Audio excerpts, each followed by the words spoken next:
So welcome back to another property update video. A little later than expected, but given the fact that the housing market is still a mess and looks to continue that way for some time, I figured what's a few extra late days. Nonetheless, welcome back everybody. My name is Aaron, aka The Anxious Investor, and I hope you're all well. And today's video is going to run through some of the following topics, which I think will be of some great use for yourselves. The first is, will the housing market crash? The second is unemployment. Then we're going to look at housing market sales, before we then move on to furlough and stamp duty. And then finally, we're going to look at who actually cares. Now, as I've mentioned in some of my previous videos on this topic, the housing market has been kept afloat due to...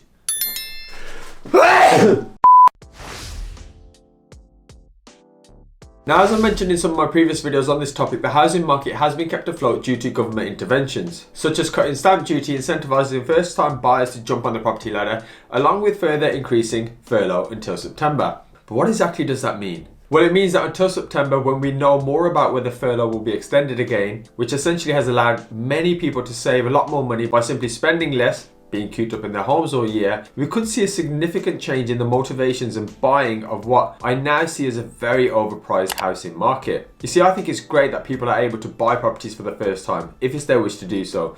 But I do urge caution into overspending on something just because you're simply saving on stamp duty. I suppose it's a little bit like when you go to the grocery store and you buy a loaf of bread, but then you see that offer that if you buy two, you get one half price because it works out cheaper. But really all you've done is come back with two loaves of bread. One's evidently going to go out of date because you can't eat it, and you simply overspent in the first place. Well, something like that anyway.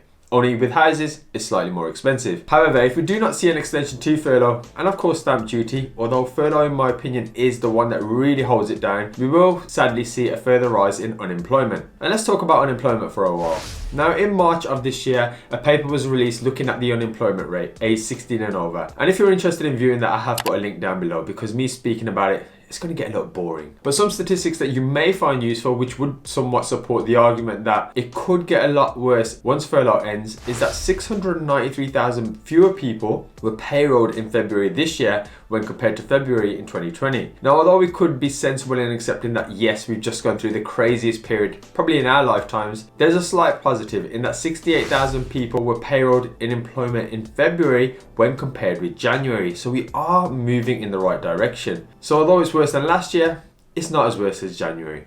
So I suppose there's some silver lining there. So fingers crossed we can get more people finding jobs so they're not struggling financially. Now, the reason I mention unemployment here is because if you don't have a job, you're less likely going to get a mortgage and you're less likely going to go out and buy a house. And this will somehow have a ripple effect on the housing market. Now, speaking of the housing market, we know that estate agents are now able to conduct viewings in person, which makes a lot more sense because you want to see what you're buying, right? And figures from the HMR Revenues and Custom, HMRC basically, shows that 147,050 sales went through in February. Remarkably, it's gone up by 49% year on year. Now, if you look further into the land registry, which shows actual sold prices rather than asking prices like you would commonly see on websites like Rightmove or Zoopla, it showed that there was a 7.5% rise from January last year, which is pretty remarkable. However, as much as people feel that these may not be huge numbers and the market may not crash, because a common phrase I often get told is the government simply can't afford the housing market to crash, I am still leaning on the side of caution and predict a wobble. You see, reports have indicated via which.co.uk, again an article I have linked down below, that the average time to agree sales this February was 60 days. But there is a slowdown because the average time in October 2020, they were agreed in 49 days. Nonetheless, experts, not myself, are sharing my sentiments that once the financial support schemes and stamp duty cuts will stop, we may see a further slowdown. However, some on the other hand have changed their stance, somewhat now predicting a 4% house price rise this year. And that, I guess, comes down to what I always say about this topic. Nobody truly knows. But what I do know is that if you like this video, it will help the algorithm pick up my video and help this channel. And back to the topic of this video, we are all trying to look at the data and understand it best for ourselves and of course our situations. No one could have predicted that this year would have happened the way that it happened.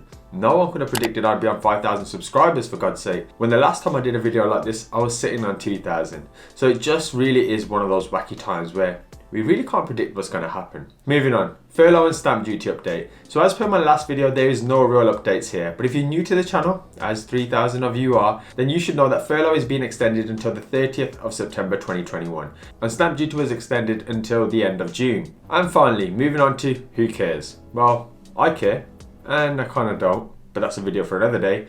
The government definitely cares because it's trying to run with its motto of generation buy rather than generation rent. And the banks definitely care because if they can't lend out mortgages, then, well, they're going to have nothing to do.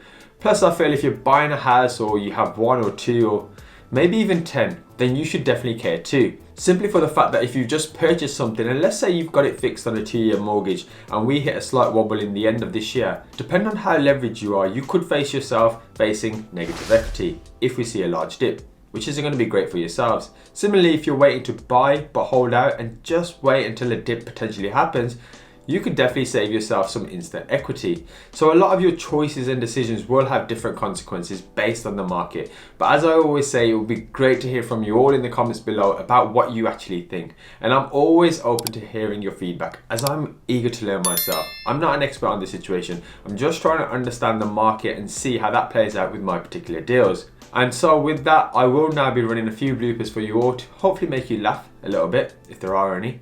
I should remember that. I think there are. And just leave you with a final announcement. Why am I throwing an L in there? And just leave you with a final announcement that I will be potentially changing my upload schedule. I'm thinking about Tuesdays and Thursdays rather than releasing them on a Wednesday and a Sunday. So let me know if you think that's a good or bad idea, or whether you even care, or even if you made it this far. But until then, thank you for watching this video. I hope you all have a great day, and I look forward to seeing you next time. Then you will know that then I would such as my eyes are watering now. Such as cutting stamp duty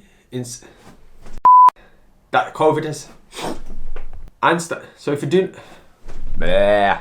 we will see we're payrolled in employment in February